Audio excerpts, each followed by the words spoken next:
Labą dieną, ačiū. Kaip pristatė, esu Mindaugas Jodaitis. Ir pirmakursių dar matau eilėse visur kitur, tai kalbėsiu, žiūrėsim, gal apie pusvalandį plius minus, tai kviečiu čia, kur šviesu, kur ekranas, kur minkštos dalys. Mano mintys skirtos tiem, kurie stoja. Manau, kad bus naudinga tiem, kurie galbūt studijuoja. O tėvelių bus rolė perduoti mintis savo žaloms, nes jie visada rūpinasi ir padeda, taip?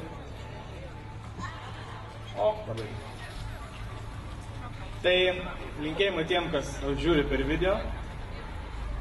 Šiandieną tema, kaip ir turėjo būti mano sėkmės istorija, aš ją truputėlį pervadinau, pavadinau mano istorija jums. Nes sėkmė sėkme, o turbūt yra įdomiausia ir naudingiausia, tai ką galiu iš tos patirties savo perduoti, pamatyti galbūt klaidas, kurias daro, duoti patarimus.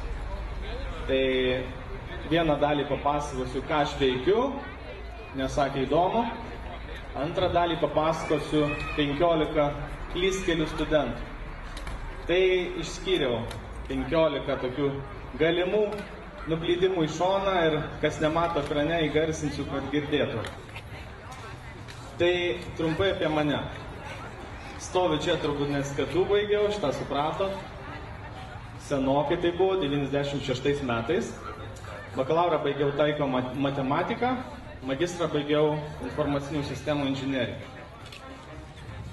Kaip sakau, vis dar esu aktyvus studentas, kadangi ir seminaruose dalyvauju aktyviai, ne tik kaip klausytas, bet ir lektorius. Daug skaitau, daug domiuosi ir gale viena iš minčių bus, kad ir jums tą reikia daryti.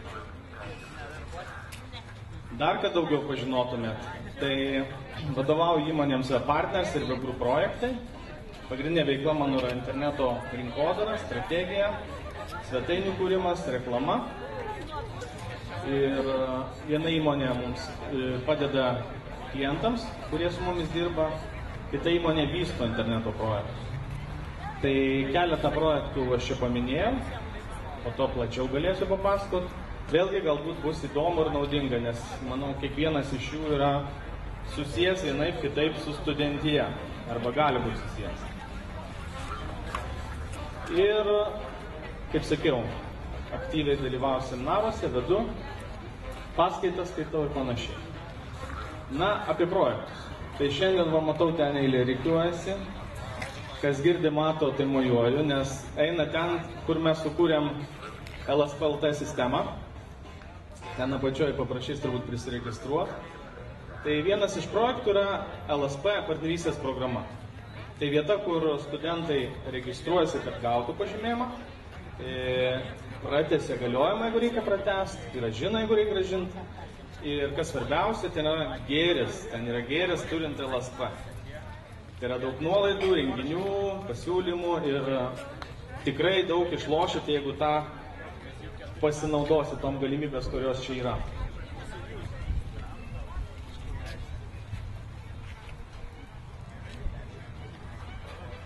Kitas iš vystomų projektų yra Verslo akademija LT. Tai studentai, žinau, net kai kurie ateina studijuoti, o verslus turi.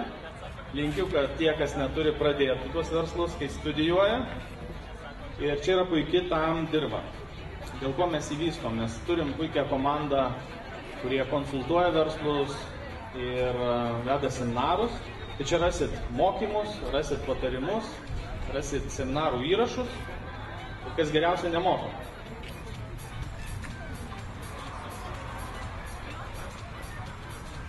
Finansų ir kreditų valdymo asociacija.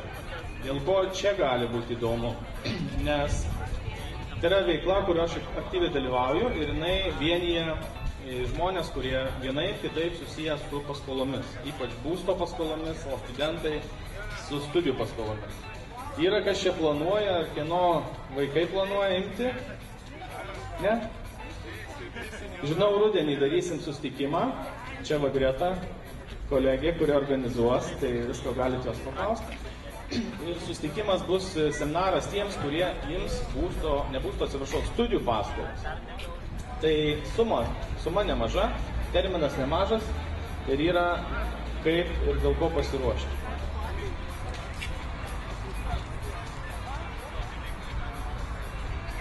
Taigi, apie tavo galimus klystkelius, apie pirmakursių arba studentų galimus klystkelius. Kaip sakau, suskaičiavau 15 ir pirmas yra kam studijuoti, kam studijos. Toks nežinau, gal šiandien dienai nelabai populiarus klausimas, kai visi rašosi sutartis, bet dažnai iš inercijos studentai ir ateina į tas studijas. Ir man tekę studijuoti 4 metai pabaigti, magistras pabaigtas, mačiau tikrai ne vieną grupioką, kursioką, kuris kaip įstojo pasimetęs, taip iškrito pasimetęs. Dar blogiau, jeigu jis baigė pasimetęs. Tai linkiu, jeigu dar netradot, suprasti, ką jūs čia veikiat, ar tikrai tą dalyką įstojat. Ir apskritai, ką su studijom veiks. Dabar dažnai girdžiu tokį stereotipą. Studijuoju, kad gaučiau gerą darbą. Kas sutinka? Aš ir sutinku. Tai čia noras.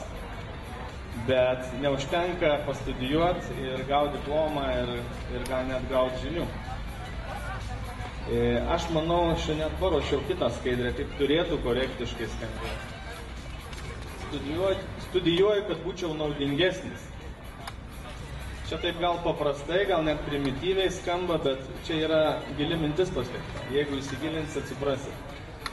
Darbą gerą gausit tik tada, kai kažkokią vertę sukursit įmonę, organizaciją, kurioje dirbat. Ir ne studijos, netgi ne jūsų, kaip sakau, diplomas tą lemia. Baigsit, nueisit į bet kurią įmonę, suprasit. Nelabai, kas žiūrės į tuos pažymius, žiūrės, ką jūs galite nuveikti. Studijuoju ne tai, ko noriu. Tai čia irgi būna dažnai žmonės taip apie 2-3 kursą ypatingai supranta, kad vis tik ne tai jie studijuoja, ką nori. Ir dažnai būna, kad sako, nu dabar jau reikia pabaigti, ką aš galiu palinkėti? Aš tikrai manau, kad jūs pasidomėkit, jeigu atrasit, kad ne tas rytis, kur esat, pasidomėkit, o ką galima padaryti, kad tą sritį pakeisti. Aišku, kokios jūs norit, tai čia vėl grįžtam į tą pirmą punktą, dėl ko atėjai studijuoti, kas tave domina ir ko nori būti.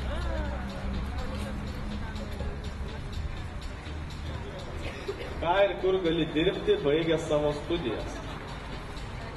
Tai šitą klausimą užsiklijuokit ant veidrodžio, bendrabutyje ar bute, kurį nuomojat. Ir nuolat šitą atsiminkit. Žinau, kad aukštosios tikrai bando pasakyti, kur jūs dirbsit. Nežinau, banke, ten, organizacijai, verslo įmonėse, finansų srityje. Bet vis tik labai konkrečiai atsakykit, ką gali dirbti. Konkrečiai, kokias pareigas. Ir konkrečiai kokios įmonės. Darykit 10 įmonių sąrašą, kad jūs labai suvoktumėte aišku.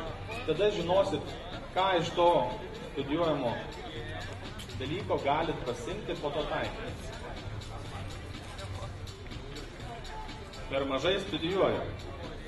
Tai čia turbūt bet kuris dėstytojas pasakys, kad klystkelis. Tai aš po to matysit skaidrėse, nesakau, kad 10-ukais turi tą daryti. Bet irgi buvo pavyzdžių nemažai, kai tas jau per mažai, tai yra visiškai per mažai, nes čia yra tėvai, tai žinos, kad dažnas studentas pradeda naują gyvenimą, laisvė, pasikeičia vieta gyvenama, pasikeičia priežiūra dingsta turbūt, finansai atsiranda asmeniniai, nemažai. Tai tas studijavimas labai nutrūksta, plus jie galvoja, kad jau mokykloje pavariau, dabar jau studijuoti girdėjau lengva ir greičiausiai nebus problemų. Tai nepersistenkit. Lygiai taip pat nepersistenkit, nes yra studijuojančių per daug. Jeigu dėstytojų yra kažkur pro šalį einančių, gali į mane mesti ką nors. Bet irgi manau, kad persistengti su studijomis nesveika. Dėl ko? Nes nelieka laiko papildomai veiklai, nelieka laiko pagalvoti apie papildomą darbą ir nelieka netgi kada pasidomėti papildomoms sritimis. Būna hobiai, būna įvairių veiklų, šokiai, būreliai, nelieka. Ir iš to tikrai irgi nieko gero. Papildoma veikla per studijas. Kas planuoja eiti į studentų atstovybę? Mažai? Kas eilėje planuoja eiti į studentų atstovybę? Visi užmygę laukia, laspava yra, gerai, linkėjimai. Tai tie, kas aktyvesni buvo, tai aš manau ir nueis, kas aktyvesni mokykloje. Kas savęs dar mokykloje neatrado, tai čia tikrai puikiai dirba. Nes renkasi puikiai komanda, mes iki šiol bendraujam, nors jau baigiau ne vieni ir ne 2 metai. Ir tas kolektyvas, kuris susiformuoja, tai jisai tikrai lieka ilgam. Bet tų veiklų, ką atstovybė veikia, yra tikrai, aš ir pats ir tapybą lankiau, ir yra sportas, ir šokiai yra, dainavimai, tai pavartykit knygutes internete, manau rasit savo pomėgius. Ir aišku, veiklų yra ne tik universiteto rėmuose. Tai neužmigti. Papildomas darbas per studijas. Tai šitoj vietoje vieni neturi galimybių studijuoti ir pakankamai paramos iš tėvų galbūt, tai eina ieško sprendimų. Kiti gal gerai gyvena ir neina tų sprendimų ieško. Toks mano patarimas. Jeigu galit, dirbkit. Tik tai jeigu galit, nedirbkit bet ko. Ir idealu, jeigu jūs galite dirbti toj srity, kurioje jūs jau pradedat studijas. Tikrai, aš manau, galima surasti daugelį įmonių iš jūsų srities kažkokias pareigas, kurios nereikalautų gal jau ten magistro laipsnio. Tuo pačiu tai puikiai proga įsitikinti, ar tai, ką ta įmonė veikia, jūs net norit studijuoti. Atitinkamai pajamos viskas tvarkoja, bet jūs ir ne tik, kad jas gausit, bet išmoksit, kaip jos atsiranda. Gal vėlgi studijų eigoje suprasit, ką reikia keisti, kad tas pajamas didinti, nes kai kur jau yra nerealu daug ir uždirbti, kaip jūs įsivaizdavo. Ar tikrai vidurkis 8,1 mažiau už 10?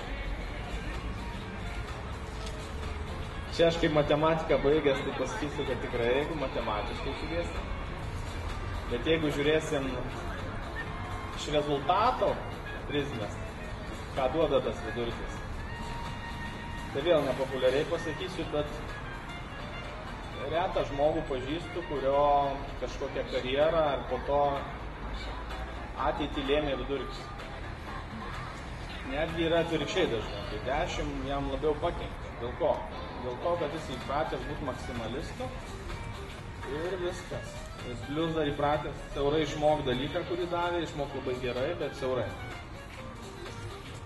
Tai visada galvokit apie taikymą ir tas vidurkis tada mažiau svorio turi. Toliau, pabaigsiu mokslus, gausiu diplomą, ieškosiu darbą. Kas taip mano? Kas iš eilės taip mano, į LSP išsirikiavusių? Negyvi. Aš girdžiu, kad dažnai taip mano iš yra. Ir ypač, jeigu pasižiūrėsim dabar tas pabaigusius, tikrai turiu pažįstamų, kurio ta minčių kryptim ir keliauja. Ir tikrai susiduria su problema, kad to darbo kaip ir nėra. Arba labai nedaug moka, arba čia tas užsienis pradeda vilioti. Tai tikrai retas randa gerą darbą iškart pabaigęs. Manau.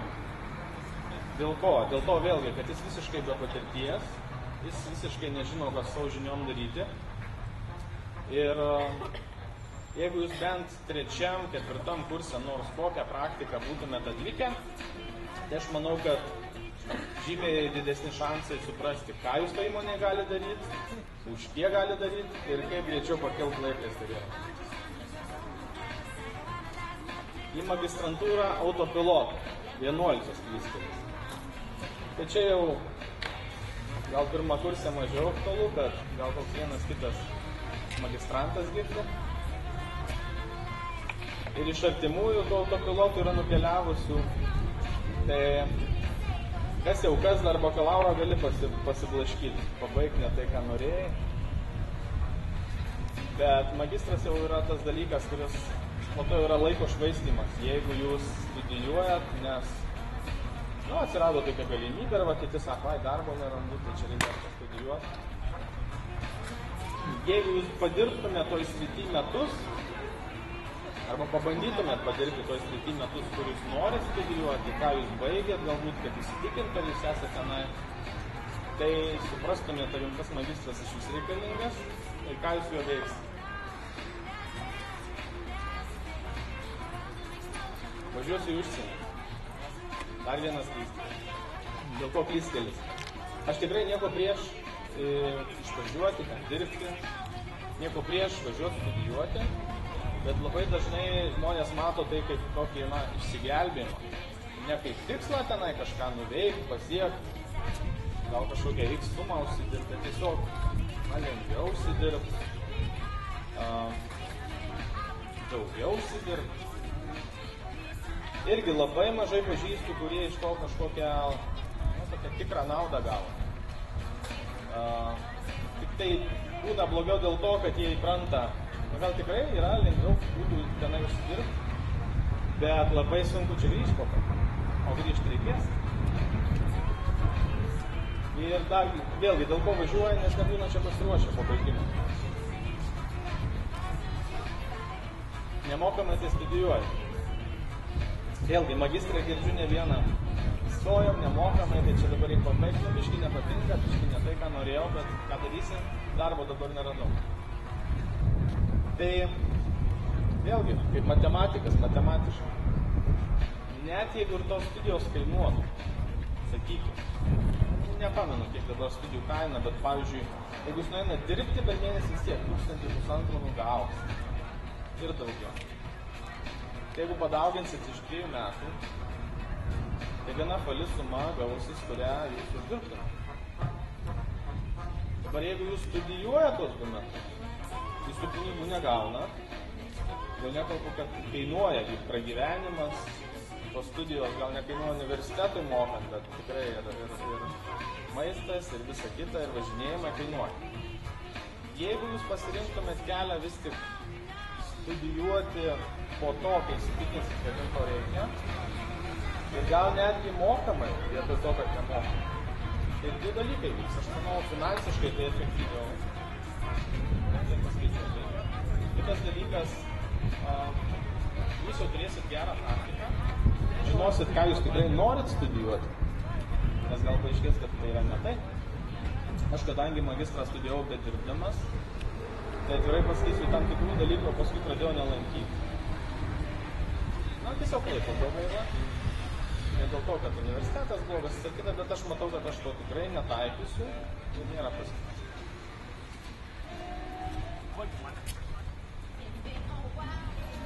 Praktiką atliksiu, kai lieps universitetas. Tai duok dieve dar, kad nori tos praktikos. Dažniausiai būna 4. kursas praktika, kartais 3 būna. Ir dar blogiau, kai studentas, kad ir antrakursis, būna ir pas mus įmonė ateina ir net įstatymiškai jis negali atlikti praktikos, dėl to, kad aukštoji dar nesiunčia. Ir dar negalima sutarties pasirašyti, arba tu turi įdarbinti, mokėti atlyginimą, arba tu jo iš vis negali. Tai jau įstatymai kaip leidžia, taip leidžia, bet aš manau visada yra vėlgi tų situacijų, kaip gali nors gabaliuką dienos būti įdarbinti ir kažkokią nors vieną kitą funkciją daryti, bet tai bus jums praktika. Jūs tą įmonėje, kitą kartą neaišku, kiek naudos sukursit, bet savo tikrai pasimsit daug. Ir jau ką smerkiu tuos, kurie ateina vien tik parašo praktikai.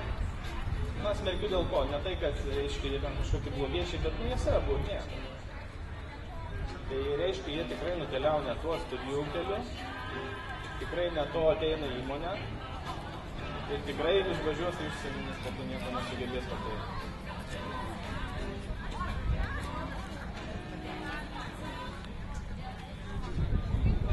tokia paskutinis klystkelis. Čia tikrai, manau, ir tėveliam galioja. Pabaigiu studijas ir pamirštu studijuoti. Ką aš noriu pasakyti? Žiūrėkit, mes pradedam dirbti, būna dažniausiai, jeigu po bakalauro tai 22 metai, po magistro kokie 24. Ir tai reiškia, kad žmogus mokosi iki darbo pradžios, kiek? 16-18 metų. Mokosi. Mokykla, universitetas. 16-18 metų. Pradeda dirbti, dažniausiai visiškai be praktikos. Aišku, tą praktiką gauna eigoje. Bet po to kažkodėl galvoja, kad kaip ir užtenka tų mokslų.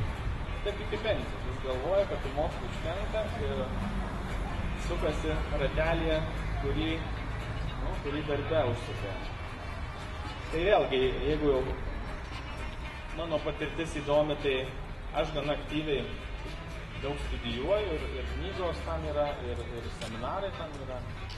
Ir ypač jeigu yra sritis, kur dirba, tai gerai kitą kartą darbas išsiunčia dar paaštrinti, protą, paaštrinti įrankius ten, kur dirbat, bet reikėtų tą daryti pačiam.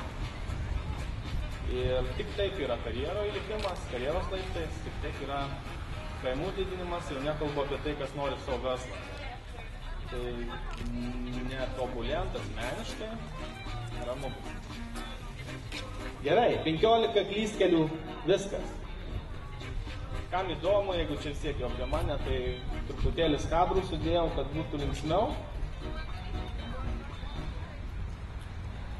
Čia, kas įmatote, žiūrit, čia yra tos sistemos, kur eina registruotis viduriai, protas. Maždaug tokios schemos, ten sukasi, kad LSP gautum, turėtum ir jis galiotum.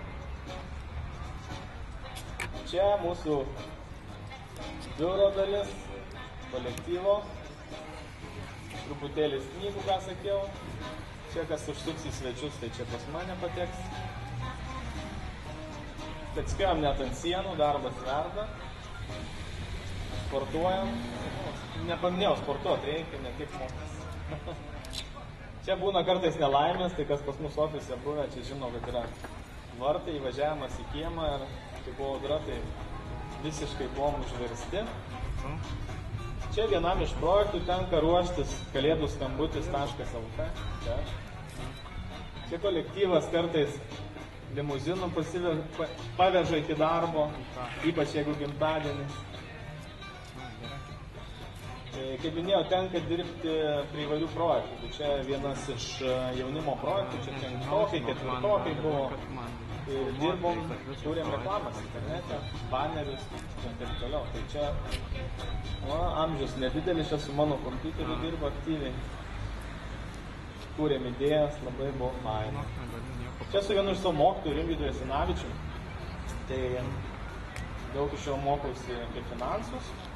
Ir tarp kitko, tiem, kas nemiega, girdi, klauso, tai šiandien kaip tik yra proga. Vakare 7 bus nemokamas webinaras internetu. Kodėl daugelį žmonių stinga pinigų ir kaip to išvengti.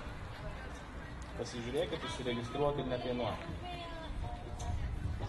Čia vienas iš Amazon užsakymo knygų, tai mano asmeninė kolekcija pildos. Vėlgi vienas iš seminarų, kam tekia būti. Dabar buvo Forum One seminaras. Teko kam nors būti? Lyderiam, matot, tik lyderiam. Čia aš buvau Londone, tai čia gal buvo kokius 2-3 kartų daugiau žmonių negu čia Lietuvoje, bet iš tikrųjų verta tokiuose dideliuose sudalyvauti.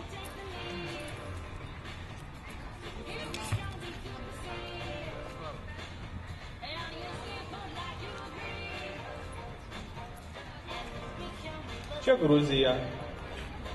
Broliai gruzinai ir labai daug iš įvairių šalių atstovų. Ir ką mes ten veikim? Pristatinėjome LSP partnerystės programos projektą. Tai rodėm, kaip tai veikia, nes praktiškai tai iš kitų šalių mes nematėm, nes ten buvo gal 30 šalių, nematėm pavyzdžio, kai verslas su viešuoju sektorium, su nepelno siekiančiom organizacijom puikiai bendradarbiautų taip, kaip mums sekasi su Lietuvos studentų sąjunga. Už tai gruzinai padovano vardinius numerius ant mašinų. Na, ne su tais atvažiavau, nes Lietuva sakė negalioja. Daug draugavim, na tas daug, kiek leidžia galimybę su savo atstovybė, Pumsa, kur Pumsa yra gyvų, kažkur buvom susitikę, linkėjimai. Tai čia viena iš pirmakursių krikštynų. Čia buvo, jeigu neklysiu, vaikų darželis tema. Ir aišku, kaip seniai, kaip veteranai turi tam tikrą rungtį pravesti. Tai rungčių būna įvairių linksmų. Tie, kas dabar nemato, liūdė, nes ši linksmų kadrų yra. Su šeima, kas pažįsta, raminta, o taip aš ilsiuosi po darbų. Tai tiek. Linkiu visiems sėkmės, studijų sėkmės, asmeninės sėkmės. Kas norės daugiau su manim pabendrauti, susipažinti, kontaktai čia arba pas organizatorius. Ačiū Jums.